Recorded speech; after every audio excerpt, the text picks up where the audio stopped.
میرے پیارے آقا صلی اللہ علیہ وسلم کے پیارے دیوانوں، بہت حساس موضوع ہے یہ کہ ایمان پر بڑے بڑے محدثین کفر پر گئے، کافر ہو کر مرے۔ بڑے بڑے محدثین کی بات کروں، میں آپ اپنی بات نہیں، ہم تو عوام میں سے ہیں، ہمارا تو غسل اور وضو بھی صحیح نہیں ہے۔ وہ محدثین، اور کتنی چھوٹی چھوٹی چیزوں پر۔ ایک بہت بڑا محدث دمشق کا کافر ہو کر مرا، عیسائی ہو کر مرا۔ لوگوں نے اس کی بیوی سے پوچھا، بھئی اتنا بڑا محدث جس کی تقریروں سے دمشق سدھرا، وہ کیسے عیسائی کیسے ہو گیا؟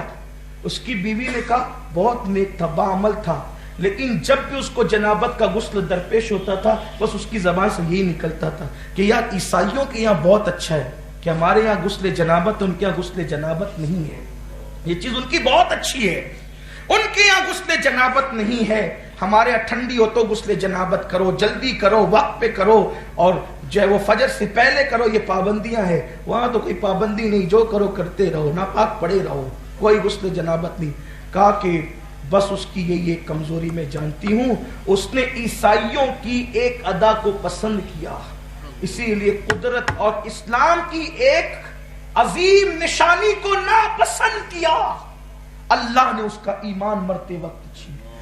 ایک غسل جنابت کو ناپسند کر کے عیسائی مذہب کی تعریف کی تو کافر ہو کر اتنا بڑا محدث گیا۔ جو عیسائیوں کا تہوار 31 نائٹ میں ناچ کود کر شراب پی کر مناتے ہیں، ان کے ایمان کا کیا ہو؟ جنہوں نے عیسائیوں کی طرح چہرے بنائے، عیسائیوں کی طرح چہرے بنائے، آپ کیا سمجھتے ایمان پہ خاتمے کو؟ بہت نازک گھڑی ہے یہ۔ نمازیں پڑھنا آسان، روزے رکھنا آسان، اور علماء کی موجودگی میں ذمہ داری سے کہہ دوں، پل صراط سے گزرنا بھی آسان ہے، مگر ایمان سلامت لے جانا پل صراط پر گزرنے سے بھی مشکل ہے، کیونکہ جو ایمان پر گئے پل صراط سے گزارنا یہ اللہ کے کرم پر ہوگا، لیکن ایمان پر جانے کی گارنٹی کسی کی۔ نبی کا بیٹا اگر کفر پہ مرے، نوح علیہ السلام کے بیٹے کی شکل میں، اس کو کشتی میں داخل نہیں ہونے دیا جاتا۔ مجھے ایک یہاں خوبصورت واقعہ یاد آیا ایمان پہ خاتمے کی۔ بہت بڑا نام ہے اہل اسلام کی دنیا میں، بہت بڑے مجتہد مطلق، غوث پاک کے بھی امام۔ میں امام احمد ابن حنبل کے سامنے گردن نیاز اس لیے خم کرتا ہوں کہ ان کی کوئی فضیلت نہ بھی پڑھی جائے، اس سے بڑی کیا فضیلت ہوگی کہ وہ پیروں کے پیر کا امام ہے، غوث پاک کا امام ہے، غوث پاک کا امام، غوث پاک جس کو اپنا امام کہیں وہ امام احمد ابن حنبل۔ انہوں نے بہت بڑی دین کی خدمت کی، وقت کی حکومت سے ٹکر لی، فتنہ خلق قرآن کو انہوں نے کچل دیا، اتنا بڑا امام، علم کے وہ دریا بہائے، اور چاروں فقہ میں سب سے مشکل فقہ امام احمد ابن حنبل ہے، بہت مشکل ہے وہ، یہ لوگ اسی لیے جلدی اس کو فالو نہیں کرتے، عرب میں اس کی بڑی اہمیت ہے، لیکن یہ مشکل ہے بہت، اس کے اندر مشکلات زیادہ ہیں۔ جب آپ کے بیٹے امام احمد ابن حنبل کے بیٹے فرماتے ہیں کہ میرے ابا کے انتقال کا وقت قریب آیا تو ان پہ غشی کی کیفیت، پہلے ان کا مرتبہ سمجھ لے کہ یہ ہے کون۔ ان کو فتنہ خلق قرآن کے مقابلے میں جب یہ کھڑے ہوئے تو ان کو چابک مارے گئے، 100 چابک۔ یہ بھی خاص بات ہے، امام احمد ابن حنبل کہتے ہیں کہ وہ چابک کھانے کا شوق مجھے ایک چور سے پیدا ہوا، چور سے۔ جب مجھے قاضی نے حکم دیا کہ ان کو مارو 100 کوڑے، تو وہاں چور موجود تھا، کہا احمد ابن حنبل میں چور ہوں، چور، یہ 100 کوڑے مجھے کئی بار مار چکے لیکن میں چوری نہیں چھوڑا، جب میں غلطی نہیں چھوڑا 100 چابک کی مار سے اور اس کے خوف سے، تو تو حق کو کیسے چھوڑے گا؟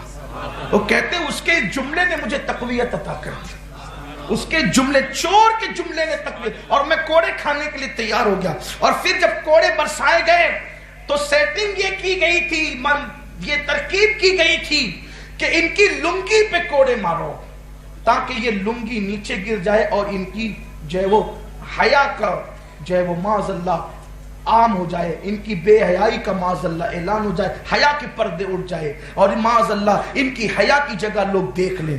کہتے ہیں مارے جا رہے تھے، میرے دونوں ہاتھ مصروف تھے، اور قریب تھا کہ میرا سطر کھل جاتا اور بے حیائی ہوتی. غیب سے ہاتھ نمودار ہوئے اور اس نے احمد ابن حنبل کی تیبند باندھ دی. غیبی ہاتھ. یہ بات بھی میں اب آگے بڑھتے ہوئے کہہ دوں. لوگ کہتے ہیں کیا مسلک لگائے رہتے ہو, کیا مسلک کی بات ہے؟ مسلک کا تحفظ کرنے والوں کی ایزار بھی غیبی ہاتھ باندھا کرتے ہیں. مسلک کو تحفظ دینے والوں کی اہمیت اتنی ہے. جو مسلک حقہ کی ترجمان ہوتے ہیں ان کے مرتبے یہ ہیں. اللہ اکبر. تو میرے آقا صلی اللہ علیہ وسلم کے دیوانوں, غیبی ہاتھوں نے جس کے تیبند باندھے ہو وہ احمد ابن حنبل کے بیٹے کہتے ہیں کہ میرے ابا جب دنیا سے جانے لگے, کوچ کرنے لگے, گشی تاری تھی, میں نے سوچا رومال سے اپنے ابا کے جبڑے باندھ دوں.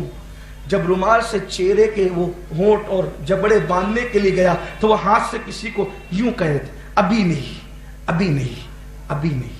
ہاتھ سے کہتے ابھی نہیں, ابھی نہیں, ابھی نہیں. میں نے کہا ابا جی آپ کی آخری لمحات یہ ہاتھ سے ہٹا کے ابھی نہیں, ابھی نہیں کس کو کہہ رہے ہیں؟ کہا بیٹا میرا آخری وقت ہے, تو بھی کیا سوال کرتا ہے, لیکن پوچھ لیا تو سن.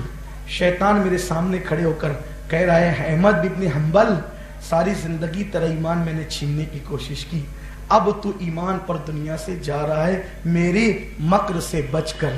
تو کہتے ہیں میں کہہ رہا ہوں ابھی نہیں, ابھی نہیں, اس لیے کہ ابھی زندگی کے چند سیکنڈ باقی ہے. اب بھی ایمان پر خاتمے کی کوئی گارنٹی نہیں. کس کی بات ہو رہی ہے؟ بات کس کی ہو رہی ہے؟